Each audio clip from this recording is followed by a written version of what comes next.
নমস্কার। আজকে আবারও চলে এসেছি গল্পের আসরে আপনাদের সাথে গল্প করতে। তবে আজকের গল্পের আসরে যিনি আছেন তিনি হলেন একজন ফ্যাশন ইন্ডাস্ট্রির। তার একটা স্বপ্ন আছে, অনেক কষ্ট করে অনেক স্ট্রাগল করে সেই স্বপ্নটাকে পূরণ করতে চাইছেন। তার সবথেকে বড় স্বপ্ন হচ্ছে তার একটি বুটিক আছে যার নাম হচ্ছে বৌঠান। বৌঠান বুটিকের একজন কর্তৃপক্ষের সঙ্গে আপনাদের গল্প বলবো। চলুন তার মুখেই শুনে নিই তার পরিচয়, তার কর্মকাণ্ড। নমস্কার, আমি ইন্দ্রাণী।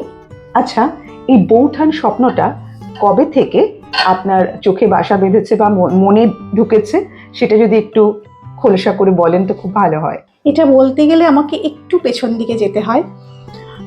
আমি নিজে খুব সাজতে একটু ভালো লাগে আমার। তো সেই জায়গা থেকে আমি নিজের জুয়েলারি তৈরি করতাম, বসে বসে নিজের হাতে তৈরি করতাম জুয়েলারি। করতে করতে হঠাৎ মনে হলো যে বেশ ভাল লাগছে, পরতাম, সবাই বলতো বেশ ভাল লাগছে, আমায় করে দে আমায় করে দে, সবাই বলতো। তো সেই থেকে হঠাৎ মনে হলো আচ্ছা এটা যদি আমি সবার মাঝখানে ছড়িয়ে দিই কেমন লাগে। একদম। তো সেই জায়গা থেকে ছড়াতে শুরু করলাম। ছড়াতে ছড়াতে হঠাৎ মাথায় এলো আচ্ছা এই ড্রেসটার সঙ্গে এটা যাচ্ছে। ড্রেসের একটা আইডিয়া এলো। এবার ড্রেসের আইডিয়া হতে হতে হঠাৎ মনে হলো না, আমার না ভীষণ সফট কিছু ড্রেস ইচ্ছে করছে, যেটা আমার শরীরের সঙ্গে মানে পরলে খুব আরামদায়ক লাগবে এবং আমার জুয়েলারির সঙ্গে খুব ভালো যাবে। এইটা মাথায় আস্তে আস্তে আমার সপ্তর্ষির সঙ্গে কথা হয়। আমি বললাম আমার একটা বুটিক চাই, বুটিক করতে হবে একটা, যেখানে সবাইকে আমি জড়ো করতে পারবো একসঙ্গে। তো সেই জড়ো করার জায়গা থেকে বৌঠান। বাহ। বৌঠানটা নামটার মধ্যেও আমার একটা চিন্তা ভাবনা ছিল, মানে অনেক নামই চুজ হয়েছিল। বৌঠানটার মধ্যে আমার মনে হয়েছিল মায়ের পরে বড় বৌদি। বড় বৌদি মানে একটা স্নেহ, একটা আদর, একটা ভালোবাসার জায়গা। তো আমার বৌঠানটা এমনই হবে যেখানে আমার কাস্টমাররা এসে আমার কাছে একটা বেশ আদর পাবে, স্নেহ পাবে এবং ভরসার জায়গা পাবে। সেই জায়গার থেকে বৌঠান। বাহ, সেটা দেখেই বোঝা যাচ্ছে ইন্দ্রাণী আপনাকে। আপনার যে গলায় একটা পরেছেন আর তার সঙ্গে যেটা শাড়ি খুব সুন্দর দেখাচ্ছে আপনাকে, এটার থেকেই বোঝা যাচ্ছে আপনার সেন্স খুব ভালো আছে ফ্যাশনের ওপর। আমার একটা প্রশ্ন করতে ইচ্ছে করছে আপনাকে, আর যে আপনি যে এই ফ্যাশনের মধ্যে এসেছেন, দেখবেন এখন না ফ্যাশনের কোর্সগুলো করে, একটা ফ্যাশন ইন্ডাস্ট্রিতে একটা নলেজ থাকে, তারপরে তারা ফ্যাশন ইন্ডাস্ট্রিতে আসে। কারণ অনেক নলেজ থাকে কিভাবে নানা রকম এস্থেটিক্স জিনিসগুলো থাকে। সেরকম কোনো শিক্ষা কি আপনি নিয়েছেন, নাকি আপনার মনে হয় যে যদি মানে ফ্যাশনকে ভালোবাসা যায়, অনেকটা ভালোবাসার জায়গাও থাকে, সেখানে কি ওই শিক্ষা ছাড়াও কি আমরা এই ইন্ডাস্ট্রিতে পা রাখতে পারি? আসলে অনেকেই তো সুযোগ পান না এই প্রথাগত শিক্ষার। তো কিন্তু আমার যেটা মনে হয়েছে যে নিজের যেটা ভালো লাগা বা আমরা যেটা প্র্যাকটিক্যাল, যে আমরা নিজের উপরে যেটা অ্যাপ্লাই করছি, সেই জায়গার থেকে আমার মনে হয়েছে যে এটা যদি এইরকম এই ভালো লাগার জায়গার থেকেই যদি আমি এই মানসিকতা নিয়েই যদি আমি আসি, তাহলে দেখাই যাক না কি হয়। তো আমার সেই জায়গাটা আসতে আমার একটা স্বপ্ন তো রয়েছে, সেই স্বপ্নটাকে আমি সফল করতে গিয়ে আমি বৌঠানে এসেছি এবং বৌঠান তৈরি হয়েছে এবং বৌঠানে সে আমি সফল হয়েছি সেই জায়গাটায়। এমনিতেই তো সাজগোজ করতে মহিলারা বা মেয়েরা পছন্দ করে থাকে, সেটা আলাদা ব্যাপার, কিন্তু এখন পুরুষরাও কিন্তু সাজগোজ ভীষণ পছন্দ করেন। অনেক পুরুষই আছেন নিজেকে যাতে ভালো লাগে সেই ধরনের পোশাক কোথায় পাওয়া যায়, কোথায় সব থেকে ভালো ড্রেসটা পাওয়া যাবে, কোয়ালিটি ভালো পাওয়া যাবে, সেটা দিয়ে কিন্তু নজর আছে। আজকে আমি আপনাকে এই কথা জিজ্ঞাসা করছি, এই যে আপনি আপনার যে চত্বরে আপনি যেখানে বৌঠানটা ওপেন করেছেন, এলাকাটার কথা যদি আরেকবার আপনি আমার মেইনস্ট্রিম লা এসেনশিয়ালস দর্শকদের বলে দেন তাহলে খুব সুবিধা হয়। আর এখানে কি ধরনের পোশাক পাওয়া যায় আর কিভাবে তারা আপনার সাথে কমিউনিকেট করবে, হ্যাঁ, যদি একটু বলে দেন তাহলে খুব ভালো হয়। ঠিকই বলেছেন যে ছেলেরাও আজকাল কিন্তু সাজতে ভীষণ ভালোবাসে। তো তাদের জন্যও আমি কিন্তু মানে বৌঠান বৌদি, বড় বৌদি তো দেওরদের কথা ভেবে রেখে দিয়েছি। তাদের জন্য মানে ড্রেসের সম্ভার আছে। একদম একদম অবশ্যই আছে, তাদের কথা রীতিমতন কিন্তু বৌঠান ভাবে। তো সেখানে জেন্টস আইটেম বলতে কুর্তা আছে, পাঞ্জাবি আছে, ডিজাইনার পাঞ্জাবি আছে, শার্ট আছে, তো টি শার্ট আছে, লেখা যে সমস্ত টি শার্ট গুলো ওইগুলো আছে, সব রকম আইটেম মোটামুটি আরো ভাবনা চিন্তা চলছে নতুন নতুন ভাবে। আর আমার যেখানে বৌঠান যে জায়গাটায়, সেখানকার কাস্টমার সম্বন্ধে একটু বলতে গেলে বলতে হয়, মানে একদিন আমরা তো ভীষণ এক্সিবিশন করি, তো একদিন আমি জিনিসপত্র রেডি করে গাড়িতে তুলছি, তো ওখান থেকে একজন কাস্টমার যাচ্ছিলেন, এ বাবা আপনারা এখান থেকে চলে যাচ্ছেন, উঠিয়ে দিচ্ছেন? আলাম না না, সঙ্গে সঙ্গে হাতটা জোর করে বললো প্লিজ এখান থেকে চলে যাবেন না। কিন্তু মানে বুঝলাম যে আমাদের ওইটা ছোট্ট একটা জায়গায়, ছোট্ট একটা বৌঠানের জায়গা নিজে করে নিয়েছে, কিন্তু কাস্টমাররা ভীষণভাবে চাইছে যে আমরা থাকি ওখানে। তো এই হচ্ছে বৌঠানের ওখানকার, এবং প্রতিটা কাস্টমার ওখান দিয়ে যখনই যায় পাস করে অন্তত একবার হাত নেড়ে যায় যে আমরা আছি, এবং বেশি দিন বন্ধ থাকলে আবার ফোন পর্যন্ত চলে আসে, বন্ধ কেন, এরকম একটা ব্যাপার হয়। এটা ঠিক জায়গাটা একটু বলি, এটা ঠিক বেহালা 14 নম্বর। আচ্ছা, 14 নম্বর তারাতলা থেকে বেহালা 14 নম্বরের দিকে যেতে হবে। আচ্ছা, 14 নম্বরের দিকে যেতে জেমস লং এ উঠতে হবে। ওকে। উঠলেই মিত্র সংঘ ক্লাব আছে, ক্লাবের ঠিক উল্টো দিকে, আমি একদম প্রপার রাস্তাটাকে বলছি, মিত্র সংঘ ক্লাবের উল্টো দিকে এই গলি আমরা কজন স্পোর্টিং ক্লাব। হ্যাঁ হ্যাঁ হ্যাঁ, শুনেছি ক্লাবটা। ঠিক তার পাশেই আমার বৌঠান, আচ্ছা, একদম জল করে রয়েছে। সে সারাক্ষণ মানে সবাই যাতে আসে সেই অপেক্ষায় সে সারাক্ষণ রয়েছে। বলছি যে এই ধরুন আমাদের বিভিন্ন ইন্ডাস্ট্রি হোক, মানে বিভিন্ন ইন্ডাস্ট্রিতে এটা চলে থাকে, ফ্যাশন ইন্ডাস্ট্রির ক্ষেত্রেও সেটা। এই যে আপনি যে বৌঠানকে একটা জায়গায় নিয়ে যেতে চাইছেন, তো তার জন্য তো অনেক প্রতিযোগিতার মধ্যে দিয়ে আপনাকে এগোতে হচ্ছে, আপনার তো কম্পিটিটর অনেক আছে। আপনি কিভাবে, মানে আপনি এই প্রতিযোগিতায় নিজেকে 1 নম্বর স্থানে নিয়ে যেতে চান, কিভাবে আপনি সেই জায়গাটাতে প্রতিষ্ঠিত হতে চান, সেটা যদি একটু বলেন। হ্যাঁ, এটা ঠিকই বলেছেন। আমার বৌঠানের চারপাশে কিন্তু প্রচুর রয়েছে, অনেকেই রয়েছে। তবে আমার একটা কথা মনে হয়, যে যার মতো করে ব্যবসা করছে, আমি এটা আমার স্বপ্ন, আমার ভালোবাসা, এবং আমি সেই ভালোবাসাটা সবার মধ্যে আমি ছড়িয়ে দিতে চাই। তো সেই জায়গা থেকে একটা কম্পিটিশন একটা তো রয়েছে অবশ্যই, কিন্তু আমার বেশি প্রায়োরিটি দেয় আমার ভালো লাগা এবং ভালোবাসাটা সবার মাঝখানে ছড়িয়ে দিয়ে তাদের যে ভালোবাসাটা রয়েছে সেইটাকে আমি নিজের করে যাতে আমি তাদের মনের খুব কাছে পৌঁছতে পারি, সেটা আমার একটা প্রথম লক্ষ্য। সেই জন্য আমি সবসময় একটা অপশন কাস্টমারদের কাছে রেখেই দিই, যে তোমাদের যেরকম ইচ্ছে হচ্ছে পড়তে আমাকে বলো, যে আমি এইরকম ড্রেস, হয়তো আমার কাছে যে জিনিসটা রয়েছে সেটা হয়তো তার মনে হচ্ছে একটুখানি এটা এইরকম হলে ভালো হতো বা ওই রকম হলে ভালো হতো, আমি বলি ওটা ওরকম করে মনে করো না। যে অনেক জায়গায় আছে তারা বলতে পারে না, তারা যেরকমটা পায় সেরকম ভাবেই নিয়ে চলে আসতে হয়। আমার কাছে সেই অপশনটা কিন্তু রয়েছে, যে তুমি আমাকে বলো তোমার কি ইচ্ছে করছে পড়তে, আমি তোমাকে সেরকম ভাবেই সাজিয়ে দেব। তো যেটাকে বলে কাস্টমাইজ, তো সেটা কিন্তু আমার হয়। সেই জায়গা থেকেই আমার কম্পিটিশনটা আমি ওই জায়গায় নিয়ে যেতে চাই, যে কাস্টমার যাতে মানে আমাকে বলতে পারে যে আমি এটা পড়তে চাই, আমার এই জিনিসটা চাই, এটা আনুন। আমি সেই সুযোগটা রেখে একদম প্রথম স্থানে যেতে চাইছি। আপনার নামের মধ্যেই, বৌঠান নামের মধ্যেই একটা মেয়েদের যেটা পছন্দ, নারীদের যেটা পছন্দ, বলে না যে শাড়িতেই নারী, মানে নারীরা শাড়িটা খুব পছন্দ করে থাকে, ছোট হোক বা বড়। এই বৌঠানটার মধ্যে না এই শাড়ির গন্ধটা আছে। তো আমি জানতে চাইছি, বা আমার দর্শকরা জানতে চাইছেন, কি এই বৌঠানে শাড়ি রয়েছে নাকি আদার্স অন্য কোনো পোশাক আশাক রয়েছে, সেটা একটু খোলসা করে বলতে পারেন। কারণ এখন হ্যান্ডলুম থেকে শুরু করে নানা ধরনের শাড়ি পাওয়া যায়, আপনার বৌঠানে স্পেশাল কিছু কি আছে?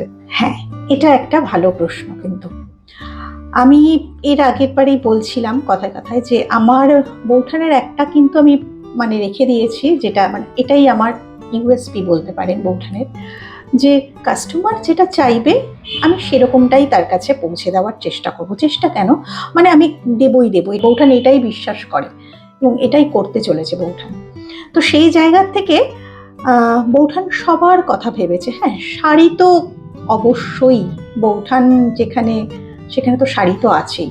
তো সেই শাড়ির জায়গা থেকে বলি, শাড়িটা হচ্ছে কাস্টমার যেরকম ভাবে চাইবে, যা শাড়ি থাকবে মানে চাইবে তারা আর কি। আমার কাছে কিছু শাড়ি বেশ আছে, হ্যান্ডলুমটাই বেশি আছে, কিন্তু তাদের সবাইকে বলাই আছে যে আপনার যেটা চাইছেন, যেটা ইচ্ছে করছে পড়তে, আমাকে বলুন, আমি এনে দেবো। সেই জায়গাটা কিন্তু আমি তাদেরকে দিয়ে রেখে দিয়েছি।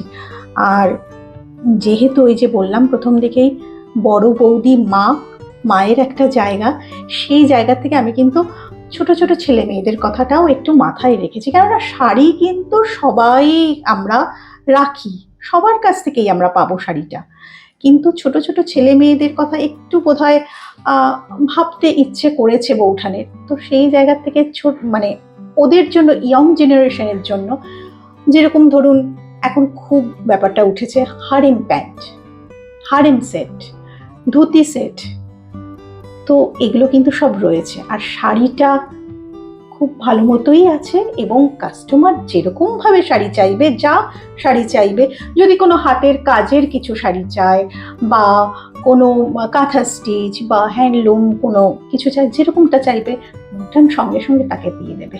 বলছি, এই যে বৌঠানের মধ্যে নানা রকম রয়েছে, পুরুষদের জন্যও রয়েছে শুনলাম, বাচ্চাদের জন্যও রয়েছে, এবং মহিলাদের জন্য তো রয়েছে। এবারে অনেকেরই হয়তো ইচ্ছে করবে যে আপনার কাছে গিয়ে, বৌঠানে গিয়ে সেই জিনিসটা নেওয়ার জন্য। আমি একটা শুধু জানতে চাইছি, বা এই মুহূর্তে যারা আমাদের প্রোগ্রামটা দেখছেন তাদেরকেও জানাতে চাইছি, যদি তারাও মনে করে থাকেন এই বৌঠানে আসবেন, তাহলে সেই জামা কাপড়ের কোয়ালিটি থেকে শুরু করে, আর যেটা প্রাইস, এখন তো high price, low price, medium price, এগুলো তো রয়েছে। কোন ধরনের, মানে আপনি প্রাইসটাকে নাকি কোয়ালিটিটাকে নাকি আপনার যে স্বপ্ন, যেটা ভালোবাসা, সেই সব জিনিসগুলোকে নিয়ে আপনি কোনটাকে মানে পাথেয় করতে চাইছেন, কোনটাকে আপনার ইউএসপি করতে চাইছেন? সকলে কেন বৌঠানে আসবে? বৌঠানে এসে কি পাবে? তাদের কি পকেট ফ্রেন্ডলি কিছু জিনিসপত্র পেতে পারে? এটা একটু যদি জানান। এটা তো সত্যি কথা, বৌঠানে কেন আসবে? প্রথমত এটা বলি যে বৌঠানে এসে আমার যারা যারা কাস্টমার রয়েছে তাদের কাছ থেকেই শোনা এটা আমার, যে অনেক জায়গাতেই গেছি, ব্যবহারটা খুব ভালো লেগেছে এখানকার। তো ওই আবার সেই বৌঠানের নামেই চলে যেতে হয়। তো সেখানে ব্যবহার তো একটা, তো স্নেহ, একটা ভালোবাসা, এটা তো রাখতেই হবে। কিন্তু তারপরে তো আমাকে ভাবতে হবে যে আমার কাছে আসবে যারা, তাদেরকে একটা সঠিক দাম যাতে সবাই নিতে পারে। বুটিক সম্বন্ধে একটা সবার কিন্তু একটা আইডিয়া, মানে একটা ধারণা রয়েছে। আমি জানি না বন্ধুরা কি বলবেন, তবে অনেকেই ভয় পান যে বুটিক মানেই একটু দাম বেশি। না, আমার ওখানে কিন্তু আপনারা সবাই আসতে পারেন, 300 টাকা থেকে আমার শুরু হচ্ছে একদম। আমার কাছে ব্লাউজ রয়েছে, ব্লাউজ শুরু হচ্ছে, ডিজাইনার ব্লাউজ, সেটা রয়েছে কিন্তু 300 টাকা থেকে। মানে 300 থেকে শুরু হয়ে মানে ব্লাউজ এই অবধি গেছি আমি, তার উপরে কিন্তু উঠিনি ডিজাইনার ব্লাউজ। এবারে হ্যাঁ, কাস্টমাইজ যেগুলো হচ্ছে, ডিজাইনটা যদি একটু হেভি ডিজাইন হয় তখন স্বাভাবিকভাবেই ওই একটু তো বাড়বেই ব্যাপারটা। তবে আমি চেষ্টা করি যতটা মানে তাদেরকে ডিসকাউন্ট দিয়ে হোক বা যাই হোক, তারা যাতে নিতে পারে, তাদের কাছে যাতে বৌঠান পৌঁছয়, এটা যাতে হয়, ফিরে যাতে না যেতে হয়, সেটার একটা কিন্তু অপশন আমার কাছে থাকেই সব সময়। তো সেই জায়গা থেকে আমার মানে হাইয়েস্ট শাড়ির আমি প্রাইস বলছি 3000, আর আমার একদম শুরু হচ্ছে 300 থেকে। দুটোই 3-এ আছে কিন্তু। দেখুন, একটা জিনিস আপনি লক্ষ্য করেছেন যে কোনো কিছুকে মানুষের কাছ পর্যন্ত পৌঁছতে গেলে বিজ্ঞাপনের খুব দরকার, তাই না? আমরা যে কোনো কসমেটিক্স হোক, যে কোনো পেন পর্যন্ত, খাতা পর্যন্ত, সেটাকেও যদি মানুষের কাছে পৌঁছতে চাই, তখনও কিন্তু আমাদের বিজ্ঞাপনটা খুব প্রয়োজন হয়ে পড়ে। এই যে বৌঠানের যে লোগো, সেটা সকলের সামনে, মানুষের সামনে তুলে ধরার জন্য আপনি প্রিন্ট মিডিয়া আছে, নানা রকম মিডিয়া রয়েছে, কোন মিডিয়াটাকে আপনি সব থেকে প্রেফার করছেন, আর কিভাবে এই প্রতিটি মানুষের, হাজার হাজার মানুষের কাছে পৌঁছে যাওয়ার স্বপ্ন দেখছেন কোন মিডিয়ার হাত ধরে? হ্যাঁ, এটা তো একটু ঠিকই বলেছেন, কিসের মাধ্যম দিয়ে। আমি প্রথমেই বলি যে আপনার মাধ্যম দিয়ে, আপনাদের চ্যানেলের মাধ্যম দিয়ে আমি আমার বৌঠানকে এগিয়ে নিয়ে যাওয়ার, সবার মাঝখানে পৌঁছানোর জন্য সোশ্যাল মিডিয়া যেটা, সেটার উপরেই তো মানুষ আজকাল নির্ভর করছে সবসময়ের জন্যই। তো সবসময় ফোনে তাদের নজরটা রয়েছে। তো সেটার জন্য কিন্তু আমি আপনাদের কাছে এসেছি। আমি খুব একদম সবে শুরু করেছি। তো আমার স্বপ্নটা যাতে বাস্তবায়িত হয় তার জন্য আমার একটা সাপোর্ট দরকার। আমি আপনাদের ভালোবাসা, আপনাদের সবটা দেখে কিন্তু আপনাদের কাছে এসে আমি খুব ভালো লাগছে এবং আশাও করছি যে এটা পৌঁছবে সবার মাঝখানে। তো এটাই আমার কি বলবো, এগিয়ে যাওয়ার স্বপ্ন। আর যারা দেখছেন, আমার এখানে যারা বন্ধুরা দেখছেন, এই চ্যানেলে যারা রয়েছেন, সেই বন্ধুদেরকে বলি, আশা করি সবাই বাঙালি। তো আমার যে বৌঠান, যে আমার বুটিক, সেই বুটিককে এগিয়ে নিয়ে যাওয়ার জন্যে আপনাদেরকে কিন্তু আমার খুব দরকার। কারণ আপনারা পাশে না থাকলে আমি কিছুতেই আমার স্বপ্ন সফল করতে পারবো না। তাই আমি সবার কাছে রিকোয়েস্ট করছি, প্লিজ একটু সবাই আপনাদের সব যত পরিচিত আছে, আপনাদের বন্ধু বান্ধব, আত্মীয় স্বজন, সবার মাঝখানে এই চ্যানেলের মাধ্যমে যে আমাদের প্রচারটা হচ্ছে, সেটা যদি একটু শেয়ার করেন, তাহলে আমি আমার বৌঠানকে আরো আরো আরো মানুষের কাছে নিয়ে যেতে পারবো। আমার স্বপ্ন সফল হবে। আমার মনে হয় সবার ভালোও লাগবে বৌঠানকে পেয়ে। ইন্দ্রাণী, একটা জিনিস বলি, এই যে আমার মেইনস্ট্রিম যে লা এসেনশিয়ালস পেজ বা চ্যানেল, সত্যি সত্যি এই যে পরিবারের মানুষজন এই লা এসেনশিয়ালসকে খুব ভালোবাসে। আর আমি এটা বিশ্বাস করি যে আমার মেইনস্ট্রিম লা এসেনশিয়ালস এর দর্শকরা প্রত্যেকেই বৌঠানকেও ভালোবাসবেন। হ্যাঁ, একবার যান না, বৌঠানকে দেখে আসুন, তার কিরকম জিনিসপত্র পাওয়া যাচ্ছে। আমরা তো শাড়ি পরি, আমরা পোশাক আশাক তো কিনি। হ্যাঁ, যদি একবার সুযোগ সুবিধা হয় বেহালায় গিয়ে, বৌঠানে গিয়ে একটু জিনিসপত্র দেখে নেওয়া, বৌঠানকে একটু ভালোবাসা, তাহলে আবারও ভালো লাগবে। কারণ উনি অনেক আশা নিয়ে আমার এই লা এসেনশিয়ালস চ্যানেলে কিন্তু এসেছেন। আজকের গল্পের আসর এখানেই শেষ করছি। আগামী অন্য কোনো ভিডিও নিয়ে আবারও আমি আপনাদের সামনে চলে আসবো। ততক্ষণ আপনারাও ভালো থাকবেন। নমস্কার। নমস্কার।